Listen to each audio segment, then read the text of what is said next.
இந்த கோவில் சுமார் 1000 வருடத்துக்கு முன்னாடி சோழர்களால் கட்டப்பட்டிருக்கு. இந்த கோவில் பின்பு பல்லவர்களாலும் கிருஷ்ண பரமாத்மாவாலும் பராமரிக்கப்பட்டிருக்கு.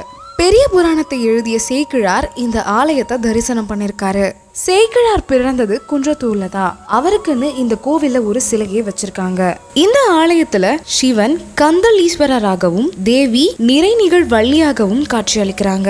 இந்த சிவன் கோவிலுக்கு இது போல பெயர் எப்படி வந்துச்சுன்னு ஊர் மக்கள் கிட்ட கேட்க சொல்ல அவங்க என்ன சொல்லியிருக்காங்கன்னா, இந்த இடத்துல பல ஆண்டுகளுக்கு முன்னாடி கந்தொழி அப்படின்ற ஒரு மரம் இருந்ததாகவும் அந்த மரத்தை தான் இந்த ஊர் மக்கள் எல்லாரும் வழிபாடு செஞ்சுட்டு இருந்ததாகவும் இந்த மரம் அழிஞ்சதுக்கு அப்புறமா சிவன் சிலையை வச்சு வழிபாடு செஞ்சதாகவும் இதனாலதான் இந்த கோவிலுக்கு கந்தொழீஸ்வரர் அப்படின்னு பேர் வந்ததாகவும், இது மட்டும் இல்லாம இந்த கோவிலுக்கு இன்னொரு பேர் காரணமும் இருக்கு. சேக்கிழார் சிவனை வழிபாடு செஞ்சுட்டு இருக்கும் பொழுது சிவன் சேக்கிழாருக்கு காட்சி அளிச்சிருக்காரு.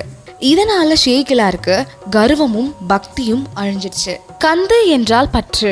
பக்தர்களுடைய பற்றை அழிக்கிறதுனால இந்த சிவனுக்கு கந்தீஸ்வரர் அப்படின்னு பேர் வந்திருக்கு. கோவிலை சுற்றி விநாயகர், தட்சணாமூர்த்தி, லிங்கோதபர், மகாவிஷ்ணு மற்றும் துர்கை இவங்க எல்லாரையும் நம்ம தரிசனம் செய்யலாம். இந்த கோவில்ல விநாயகருக்கும் சூரியனுக்கும் கோவில் அமைச்சிருக்காங்க. இந்த சிவனை முருகரை வழிபாடு செஞ்சிருக்காருன்னு சொல்லப்படுது.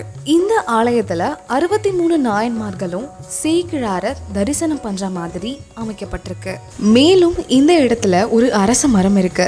அந்த அரச மரத்துக்கு கீழே காலபைரவர், நவகிரகங்கள் வணங்கலாம். இந்த கோவில்ல இது போல பல கடவுள் சிலைகள் இருக்கு.